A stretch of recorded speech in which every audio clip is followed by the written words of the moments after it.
Baninga tango kokie. Papi gene tolobe la vie. Papi gene.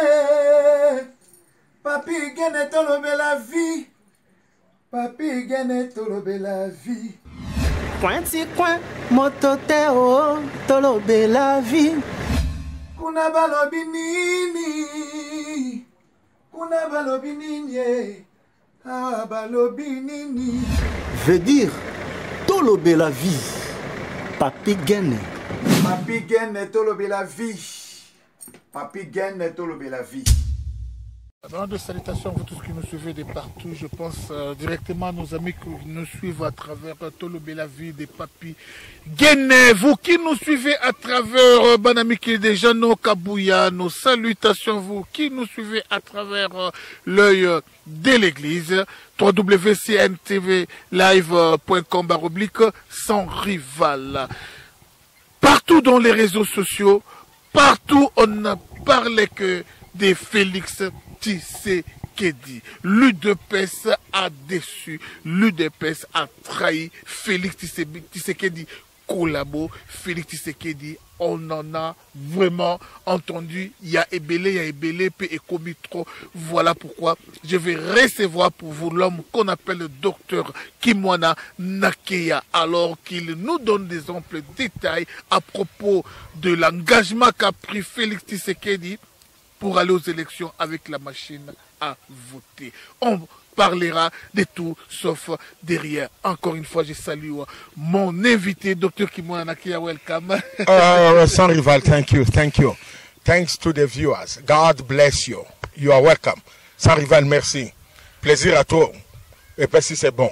Il y a solo Moïse, Félix, Nakamere, Kamera Lobby, Passinangai, Passinayo.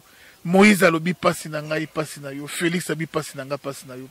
Mais Félix a décevoir. Moïse a mis machine à voter. Félix a dit machine à voter. Tout ça dans époque, il y a changement de mentalité. Na commission Nzambe Masia pour le dimanche le 21 octobre 2018, na pesi batuno sombote. Ngaza Moko ya ba fils spirituel à Titi. Tous autres travaillent ensemble na Fachi. Peut-être Batoubazoue Batek c'est que Fachi représente les lots Bazoue Bangote, Boye Bango bientôt. Et puis les locaux il y a eu deux pèses qui c'est que deux autres représentés Batoubazoue Bangote. Biso tous engagement na Mutute. C'est l'engagement au Biso eu deux pèses tu sais que dit tous en avec le peuple. Pour créer libération, un état de droit et une démocratie.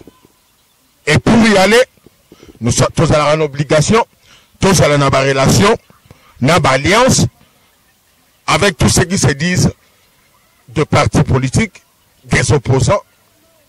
Et nous sommes des anciens, tout là, ça ne va pas. Mais ce qu'on va faire, la rébellion, pour pas humilier le chef charismatique, His Excellency, Mr. President, Fachi. Donc, Bissot a pour clarifier. Donc, Fachi n'est pas collabo. Voilà. Fachi n'est pas collabo. Alors, santé n'a eu de PC dans les Makasi. Omoni, sans rival, Bissot se pilarana. Pour Moni, Bissot on a un mikolo. Passe à peuple, bandaki depuis l'indépendance. Comme Memiangu avant la colonisation. Tu continues à la dictature à Mobutu, tu continues à la dictature à occupation à Laurent Désiré Kabila, et puis à l'heure actuelle, tu continues à barbarie, à génocide, occupation, balkanisation, infiltration à Joseph Kabila. Ce qui signifie santé à IDP, c'est ça, pépélé. Et ça bien, et ça makasi. La preuve que 37 ans, il y a Papa Chichi, et ce commis na équivalent il y a 7 mois il y a Fachi Félix président de l'UDPS Tshisekedi 7 mois Makambwe Bandi diplomatie ils ont marché santé politique ils ont marché santé pour toquer une élection ndengolo bito sola ils ont marché peuple À l'amour on dirait peuple baloka qui est. Pour lui, Kabili, Bazabatabakisi. Il faut alors Nzambe pas longola batuna esprit ya Kibébé, ya Rolala. Donc, à l'heure actuelle, IDPS, après le congrès, il y a mars 2018, tout ça n'a pas structure au niveau national. Bientôt, n'a pas niveau de province, puis à niveau extérieur. Et puis, campagne à $1, $20, $50, $100, réseau qui est bien. Et que tu fais bambongo. Pour les députés. Oui, c'est bien bon. Mais mitema, Roseline, le peuple d'abord, Daniela, la lutte continue à Bazali, mitema, likolo, balingi, oyebisa bango. Est-ce c'est vrai, Félix a trahi, oui ou non? Parce que, Mokilezo Zela, il y a ngo, vraiment, je crois que... Ngai, nasa, moko bato, to travail, nandenge ya, obaloba en anglais, very close. With His Excellency. Pour comprendre que la date à l'élo faut Fachi président de la République. Or, His Excellency, Mr. President. Ça va bien on peut se respect. Donc la question à eux, Santa partie à PPL. La preuve que tout ça prêt pour les élections. Est-ce que Fachi a trahi? Trahir qui? Puisque dans une dynamique politique, c'est le peuple qu'on trahit. Or, notre peuple est avec nous.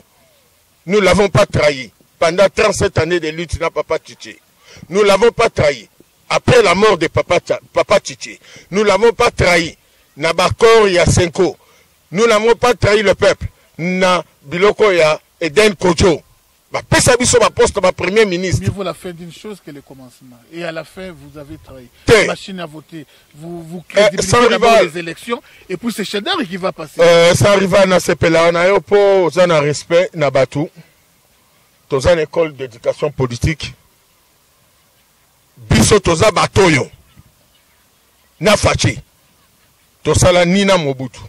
Nina Laurent Désiré Kabila. Biso na fachi. N'a pas structure à parti. Tout cela jamais na Joseph Kabila. Tout cela jamais na Laurent Désiré Kabila. Donc, Moutako peut s'abisso leçons zate. Mouto pas ko tchabiso Moussapia zate. Mais Francis Kalombo. Parce que biso za maboko pele. Mais on a appétit. Atchebino Moussapi. Ça arrive tozo sur la masola ba mikolo, on a appétit. Obi que petit Francis Kalombo attendu, il sera traduit dans la Cour pénale internationale. Donc, ça la calme. Il y a ça qui est responsable à PPRD. À Boma, étudiant, à Boma, na Kasai, à Boma, na Inikin, à Botola Bandaku, na Gombe, à Botola Bandaku, na Mbinza, Simatango, à Keko Funda, Joseph Kabila, pas à Rwandais. Allez, Kabila Tché Pembeni, les Lazana Moïse Katumbi. Ça, c'est un collabo. C'est un prostitué. Il n'a aucune leçon à nous donner. Avant, nous tout juger. Voilà. Tous les état de droit salama. Oboyi Francis Kalombo kasebela bela ba combattant le rôle abokechu baza ko finga bino makasi. Mais on nous autant ba petit. Biso to ça la démarche politique, diplomatique, tous qui est partout dans le monde, tous sensibiliser ba grand chef d'état comme ba Donald Trump. Tous kutana ba grand chef d'état. Ya lokola Museveni bino bokepa na. Nazoya. Olemboli sapatu na epo apesa bino. Obetelinga lisola bana mikie, na personne réponse à niveau bana mikie. Babokechu, ba Francis Kalombo, Bazaba Namike. Biso tozo discuter pour des valeurs, un état de droit et de démocratie. Nous avons un président, Félix Tshisekedi, Antoine Chilombo, le seul président, il y a parti en Afrique, Oyo, le parti est le plus implanté na Congo, en dehors, il y a ANC, il y a Afrique du Sud. Et c'est le jeune chef d'un parti politique en Afrique, et c'est le jeune président de la République dans la situation de Congo. Alors, voilà ce que je voulais te dire. Naïdepes, ce qu'on a président, après congrès extraordinaire, il y a les 31 mars, il y a mars 2018, dès que tu es président du parti, tu es automatiquement président de la République. Et nous te donnons mandat. Donc, congrès, et cela, cahier de charges. 1. Félix faut arracher démocratie. 2. Kabila faut kende. 3. Il faut pacifier l'Est. 4. Il faut pacifier toute la République démocratique du Congo. 5. Il faut qu'il y ait la démocratie. 6. Les élections. Et arracher le pouvoir par de voie des élections. et appliquer l'article 64 en cas de résistance d'un dictateur, d'un groupe naïf. S'il faut, nous prenons les armes et nous donnons au peuple. Donc Fachi, c'est un cadre, un fonctionnaire de l'UDPS. C'est nous qui lui avons dit, sur le plan diplomatique, il faut Koutana, Naba chef d'État au Nyoso Basana Kabila. Il faut Koutana, Naba chef d'État Nyoso Basa contre Kabila. Il faut Koutana, Naba décideur Yamonde pour Oyeba. En soi, qu'est-ce qu'on nous reproche et qu'est-ce qu'on attend de nous, peuple congolais? Puisque Tala Makamba Beni, c'est Kabila. Bas-Congo, qui sont Kabila. Angola, Kabila. Donc, Félix, c'est nous qui lui avons dit, Kende, Koutana Museveni. Il est allé chez Museveni, d'abord en tant que président. Il y a pays des Grands Lacs. Nazoya.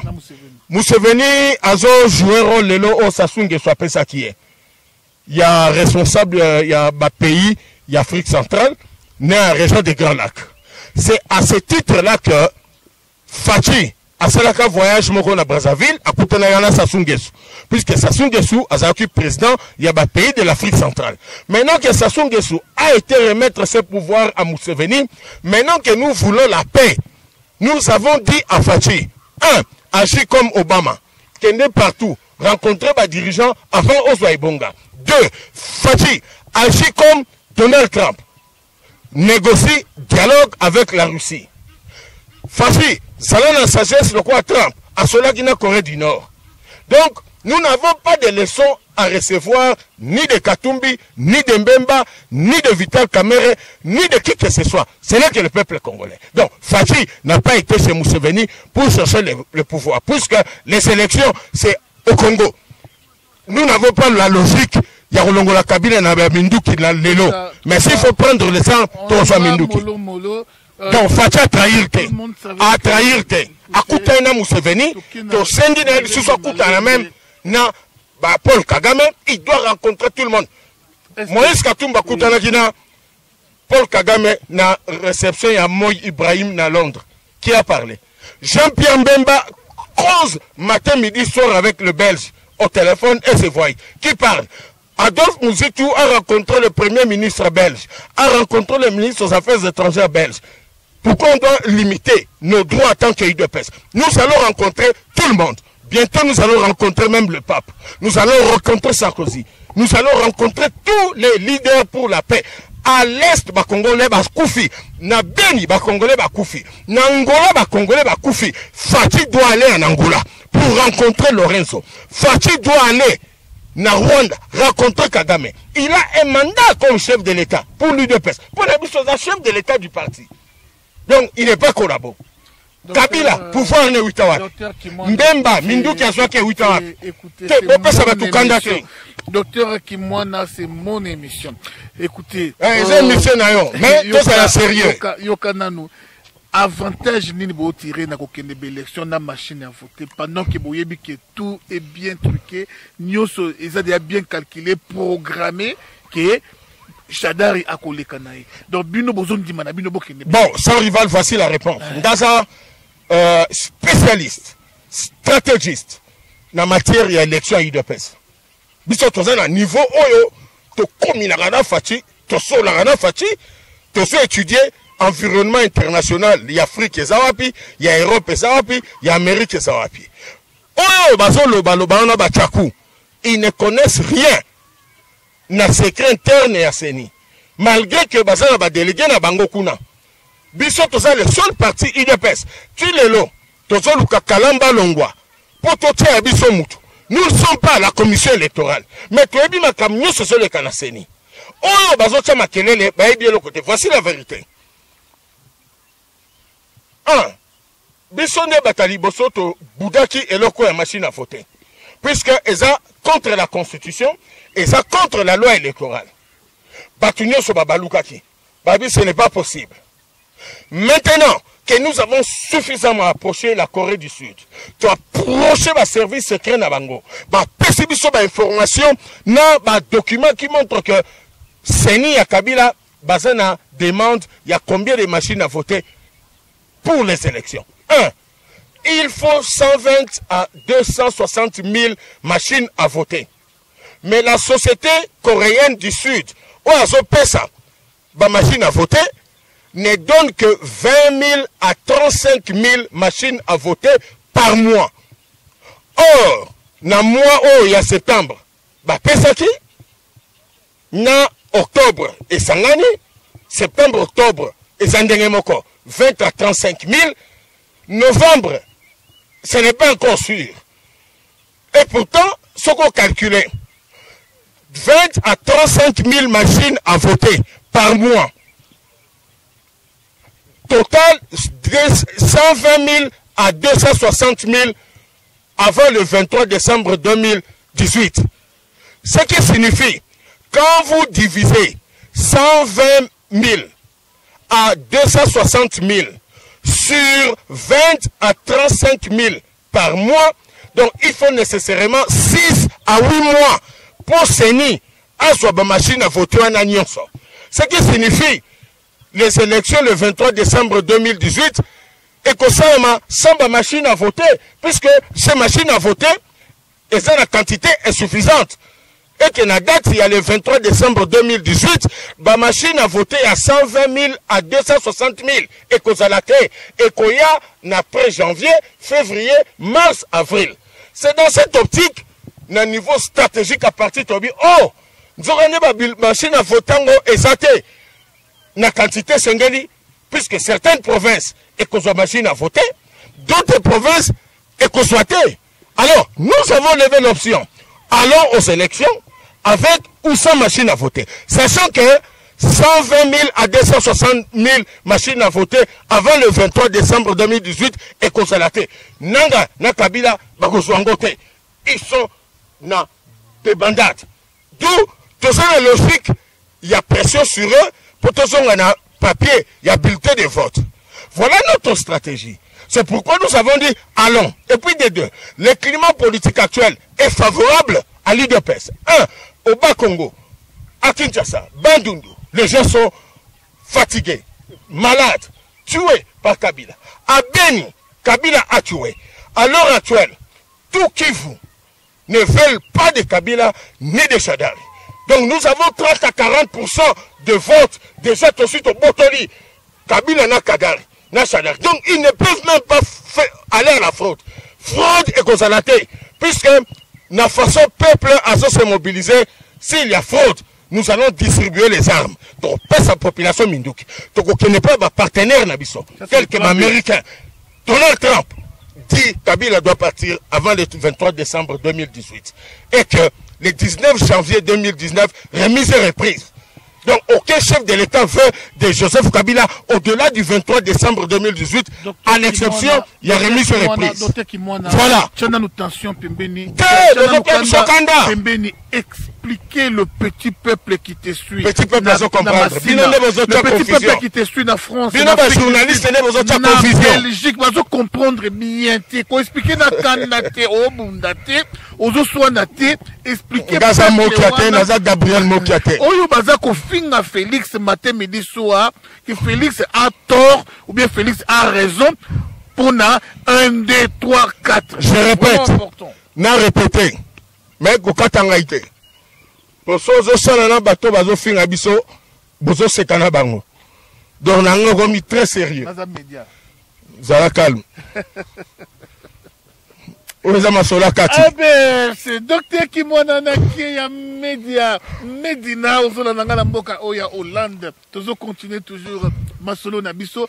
To tchika la parenthèse, to longoli dans le chapitre Wanati. Il y a un peu de. Non, répondre à ma non, to tchika dans la parenthèse, to kozongi lango. Il y a un peu de malaise, nakati ya opposition. Félix, Moïse, Jean-Pierre Bemba, les Martin Fayoulou, tout le monde, comme si bazo joué il y a gentillesse à Mbebo, mais na mitema balingani vraiment tir. Parce que Francis Kalombo est égal à Moïse Katumbi. Mais quand il fait toutes ces déclarations, c'est-à-dire, il est autorisé par Moïse Katumbi. Et de l'autre côté, j'ai aussi suivi Augustin Kabouya. Quand il fait des déclarations contre Moïse Katumbi, Augustin Kabouya Zamonokoya Félix, c'est qu'il est aussi utilisé par Moïse, par Félix Tshisekedi, pardon. Alors, est-ce que climat, il y a unité vraiment dans la Katia, entre guillemets, opposition? Voilà une précision. ba parti politique nyonso tozana bango na relation au nombre de 7. Moko azui mususu esclave azate. Il n'y a aucune contrainte qui force un parti vis-à-vis de l'autre. Na terme, il y a des démarches politiques, diplomatiques, na comment prendre en charge la crise politique sur le terrain, comment faire sa lecture. Pour Bisso, tous un avantage. Les autres se sont autoproclamés, président du parti. Chez nous, le président du parti sort d'un congrès et on lui donne un mandat. Ce qui fait que Félix Tshisekedi a plus un mandat national du peuple congolais, puisque c'est le président de tous les Congolais. Alors, Ngai nazo s'occuper plus de Fachi, comportement Mbemba na sepela nangote. Ya Moïse Katumbi nazo sepela pe nangote. Ya Badot Muzitu nazo sepela pe nangote. Matungulu comme Vital Kamere nazo sepela nangote. Merci na question. Comment à 6 semaines, 8 semaines des élections présidentielles, candidat unique non abimité?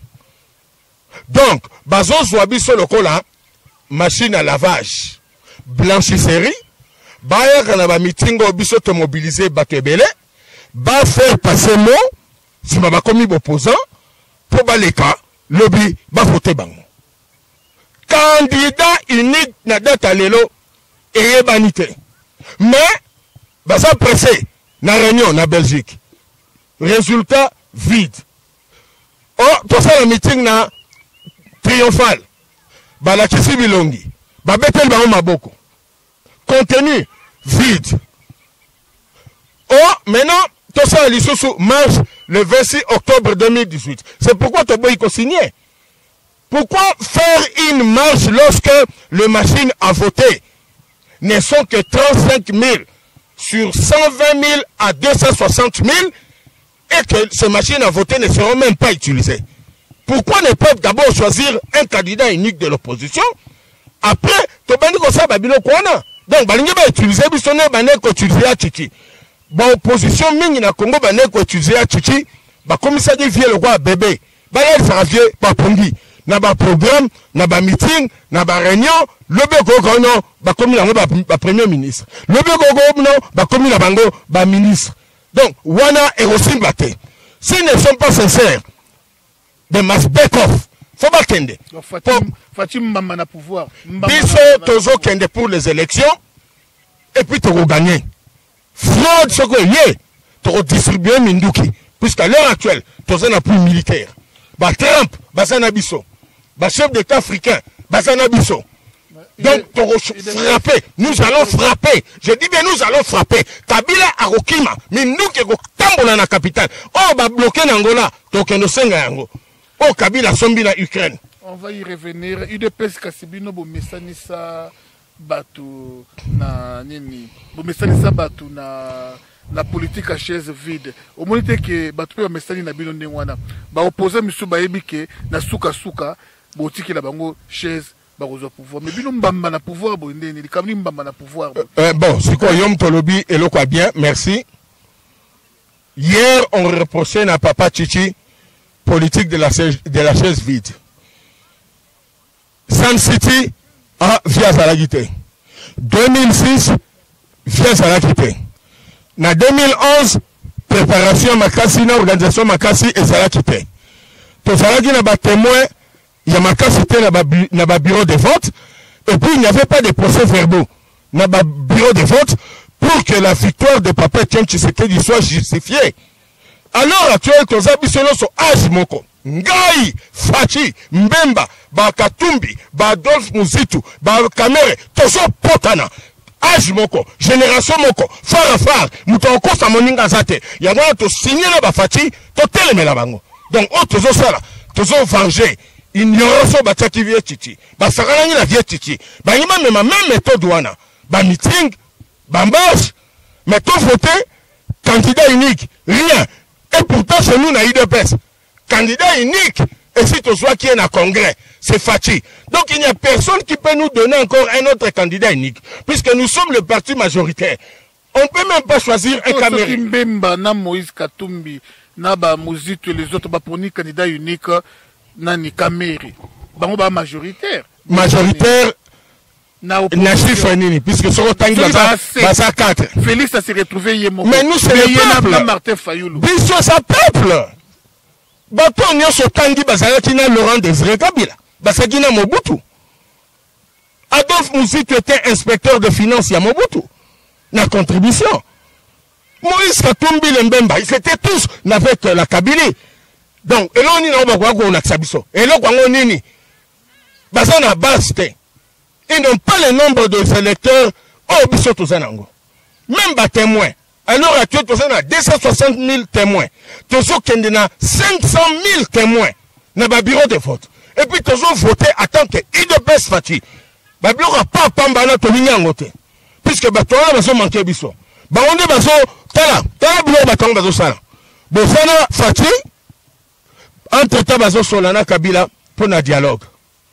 Bozana Fati na butu na zoya mais na otanga komba bana mikete na ngotanga komba bana mikete na 7 wana toza 7 c'est une révélation na 7 wana donc bakena osola na Kabila bazo sola na Kabila pour na dialogue bazo sola na Kabila pour na report ya élection bazo sola na Kabila pour na transition bazo sola na Kabila pour déstabilisation militaire ya pays avec des troubles partout avec des tueries par-ci par-là puisque il ne se présente même pas sur le terrain. Tout le monde a sur le terrain. Comme Bissau de peste, tout le terrain. Bah, fan de famille na botel, na bandaku na ba étranger, ils ne sont pas na terrain, na terrain. Comment présenter? Na banani, na banamitié. Tout ça m'a rendu sérieux. Pour que Sakani na Fachi, ton lembi, bah tu vas Sakani na Fachi.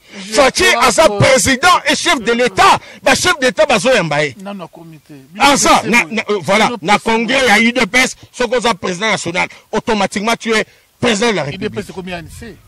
Mais dans sa famille. Ah oui, je crois que bah lundi à San Rivana Kweno Soya Monde, Tozabe Kosala, Moussala. Alors, avant de que na question na bisoti kangana meka, kozamo éclaircissement, ensemble, tu es kezali plateforme électorale. Alors, la plateforme électorale, on a ezaki composé na ba sesanga, o bazana ba parti politique na bango, ba ewanga, parti politique na bango, ba tel ba vita, ba kamita tout. Mais à ma grande surprise dans le meeting, ba parti politique wana ba pesi bango parole te, mais parole bazu ba pesi kaka mutu moko Moïse Katumbi en tant que leader et ensemble. C'est-à-dire ba parti politique ba sesanga na ba ewanga nyonso et kufa na yango je ne sais pas. Ça c'est une question que je suis en train de me poser. Alors, deuxième préoccupation, c'est après Masolo et Angola, où est bougé Internet, na quoi nous sur monde Angola, Bafingi, Bazaïroua, et puis il y a vraiment refoulement, il y a Bazaïroua en Angola, massacré, bomi. Ah oui, ça fait couler d'encre et de salive. Mais, ils ont eu moko batou, Babetiango Kara, Palou, un grand parti politique, Balobi va soutenir Bango Chadari. Mais Batou le bilango, moi, tout le monde a sali audio ou bien sali vidéo. Palou, basé belé, même Mouzito, entre guillemets, Palou. Mais Palou, bon soutenir Chadari. On n'en parle pas pourquoi. Alors, ça rival Nabani, d'abord, on a que il y a ensemble, base et fondement, on a aller aux élections. La date à l'élo, leur président a ça invalidé, donc ensemble doit être dissous. Cette plateforme doit être dissoute pour choisir un autre nom qui s'adapte la donnée actuelle. Puisque ça crée une inquiétude, bah, on est sur base exclu, base invalidé, base le dialogue, base le transition, pour nous faire la porte na niveau CENI, pour valider bango.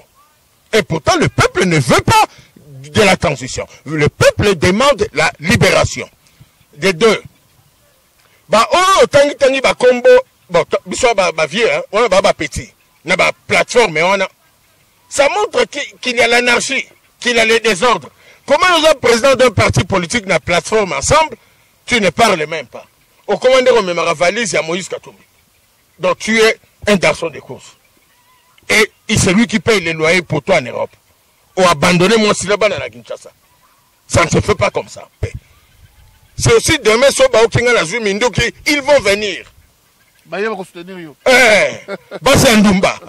encore commission baujana commission na mutuka baujana dit pas si cher donc qui moi soki mbongo ya kisi nzambe mutapesi ngai eza ya kisi te eza ya kisi te $1 pe bapesi bino bokomi na des millions tocotiser déjà na IDPS Fachi a eu 3 millions de corruption pour soutenir machine à voter faux na répondre yo na répondre yo ça il faut attaquer IDPS ça bon lo baté ça il faut attaquer parti politique mosusu ça na répondre yo vraiment sans rival c'est la calme oza masolo mikolo eza masolo akati Zala calme.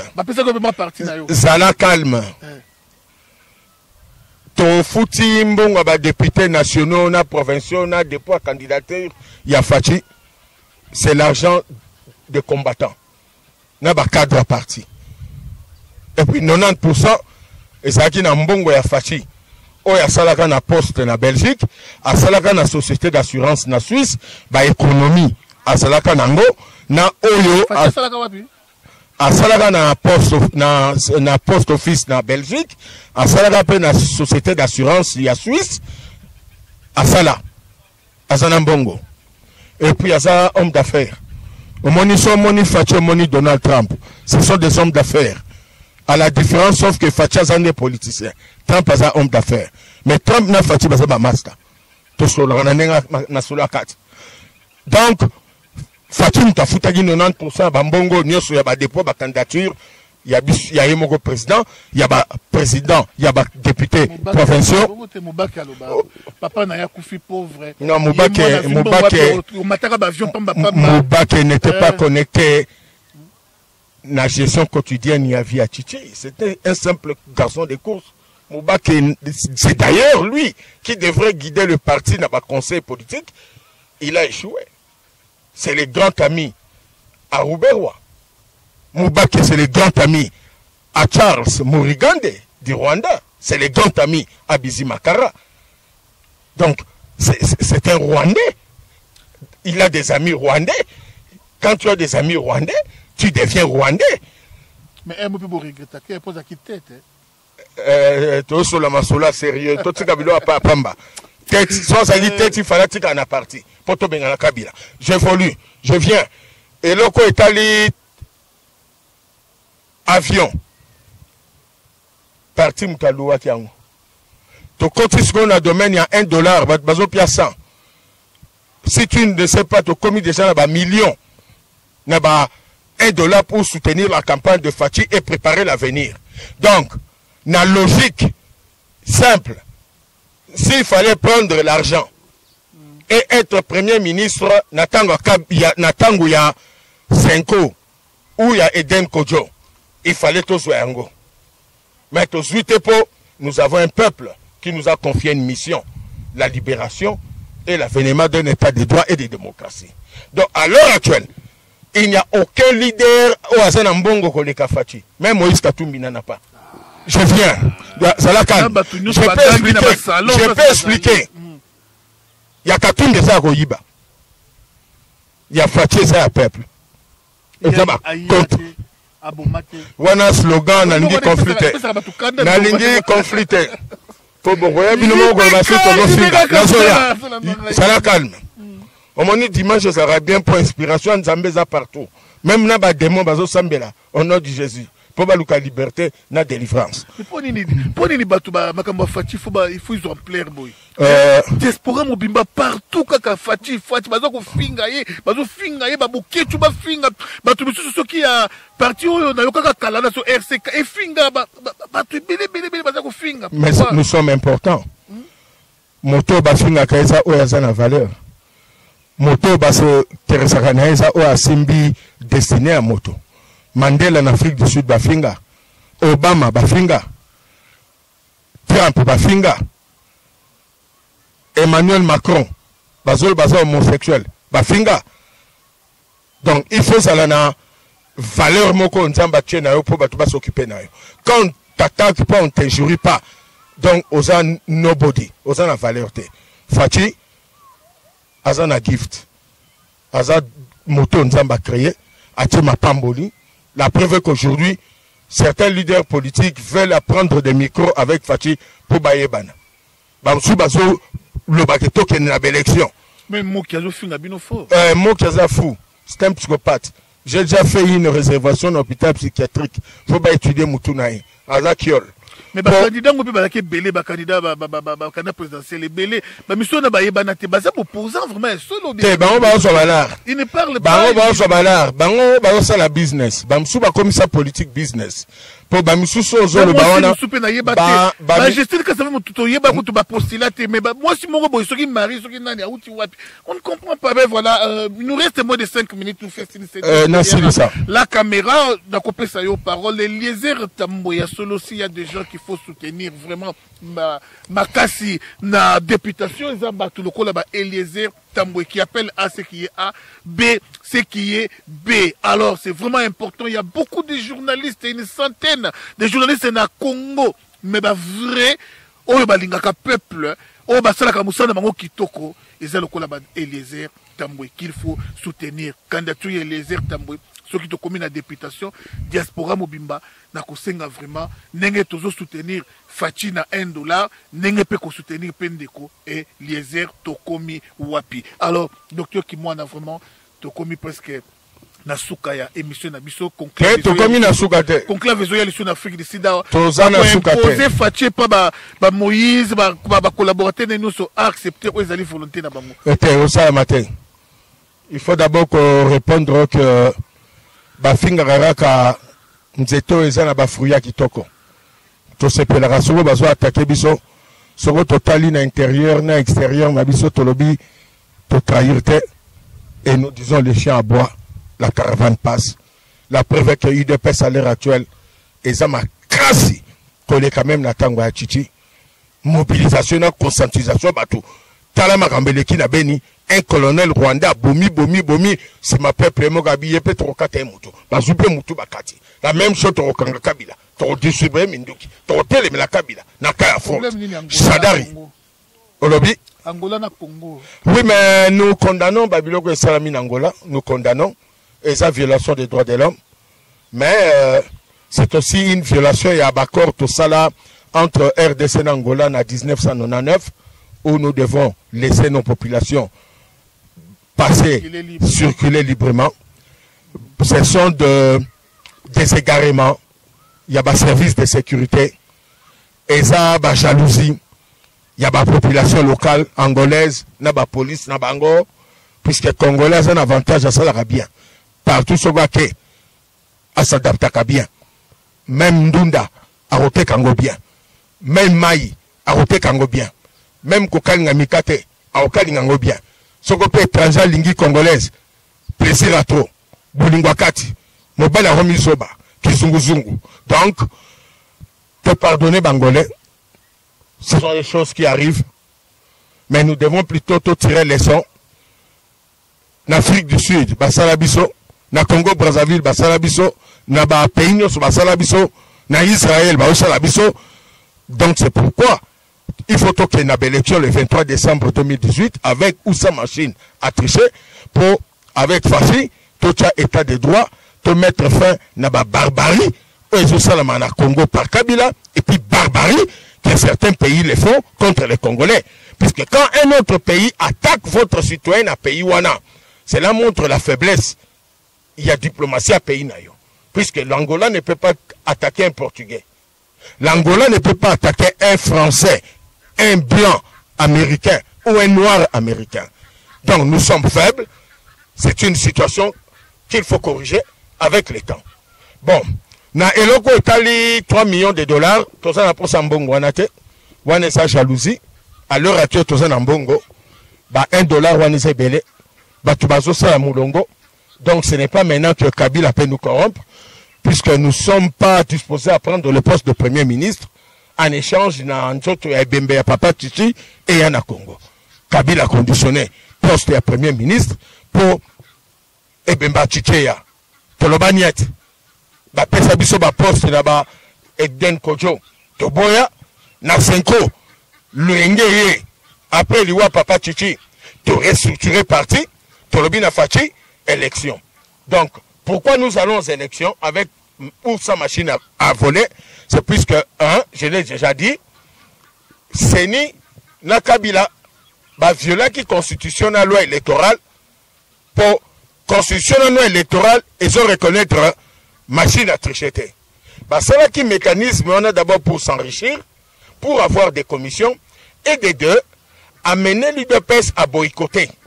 Puisque bah il y a la politique de la chaise vide, bah il y a la machine wana l'UDPS ont boycotté. Mais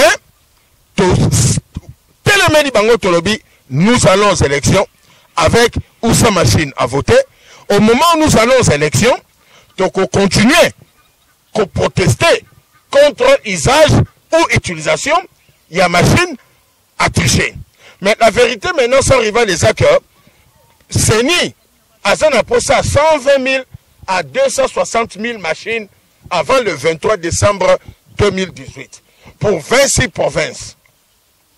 Maintenant, la société coréenne du Sud qui fabrique ces machines ne fabrique que 20 à 35 000. Ok, merci docteur. Je viens. On va vous expliquer. Tu es à l'aise. Si tu es avec nous aux Olenga, et combien autant, l'église ça m'a tongo. Aux Apresanines, c'est la calme. Nasirisa. À l'heure actuelle, la machine à voter et comme na Congo, na total nango gaga na ba février, na ba fin janvier, dans 6 ou 8 mois. Donc, en d'autres termes, la machine à voter comme na Congo avant le 23 décembre 2018. C'est pourquoi nous décidons d'aller aux élections, puisque Nanga a gosenga to songa na ba papier, il y a vote normal. Et puis Kabila Azaman à l'aise na batunaï. Ils ne savent plus que faire. Maintenant, stratégie à Kabila nanangezanini. Babimisi 12 millions de dollars na mois septembre. Rien que pour corrompre le candidat président au Misusu, pour que les conditions ne sont pas réunies, reportons les élections. Mais quand vous reportez les élections ou vous boycottez, un, cela signifie Kabila Tikala, deux, Kabila Boma. Quand vous dites qu'il faut un dialogue, on a 6 mois, Kabila Rofanda. Tant que vous avez transition à 3 ans, Kabila Rofanda.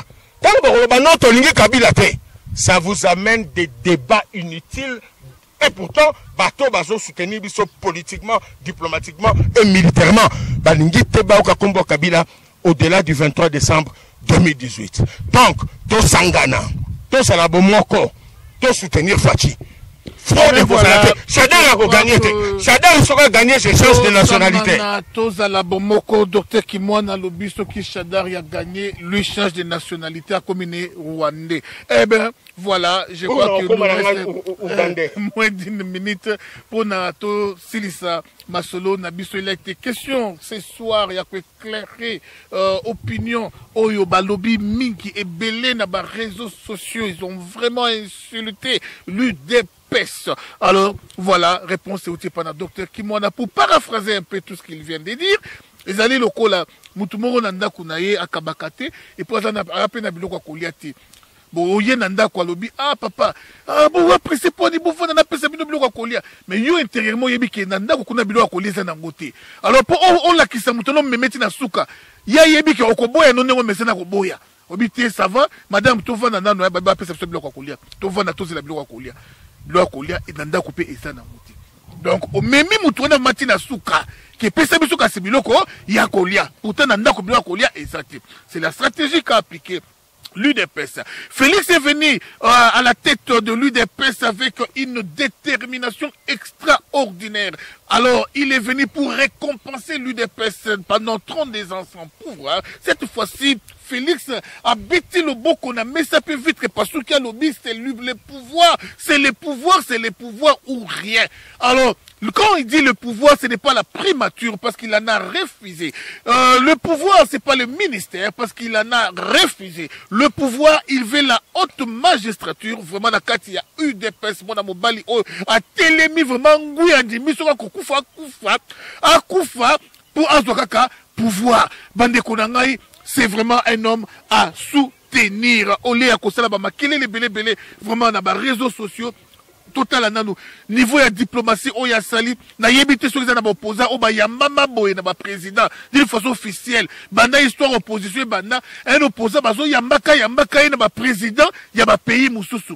En tout cas, est-ce que est suscité bolingo to est suscité jalousie batu balobaki na début ya connaissance amitié ya Félix na Fachi na Félix na Moïse Katumbi balobi Moïse vraiment a makasi na diplomatie yenda zo simba Félix na loboko azo memaka ye pa ya batu mais à ma grande surprise azo comprendre te ndenge Félix akomi ko kutana na ba président na absence ya Moïse alors et ça la péninsule sous passe bogis mon pema toko ya mbayo po yondo ki para makamba poto kuna boke tu pas fingi tozo comprendre ma solango et ça ndenge ni quand moi son rival nazabe kosala musala na ngai noté ki mon mot de la fin pour aujourd'hui mot de la fin ça que ezabi so de peste pesi Félix Manda akutana ba chef de l'état nyonso yami balé c'est nous la base de l'UDPS tolobi tozo ki na élection le 23 décembre 2018 avec où sa machine a triché, et puis de 3, ma machine a triché, nombre nangoza mouké,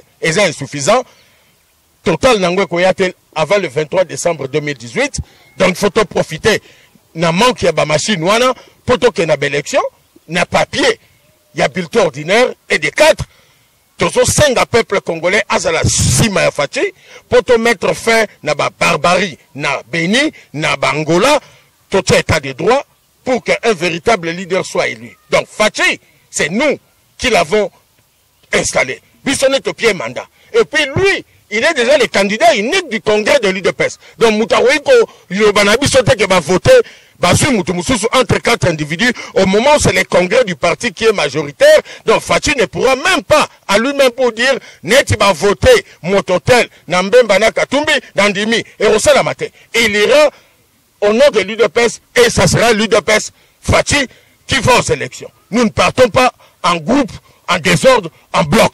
Le 26 octobre, va marcher. Mais, tout ça, vous n'avez tout signé. On a fait Fachi pour pardonner Bango.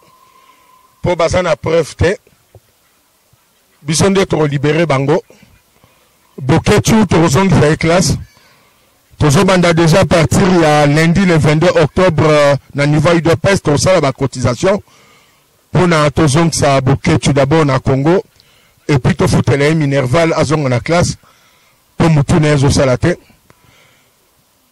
Francis Kalombo ende to soyer to memie na cour pénale internationale na ndenga boma étudiant aboma na ba population ba Kasai yepe mutu zo salate tozo ntepe na classe bangono so ba kota na classe ya éducation civique na ya restauration mentale.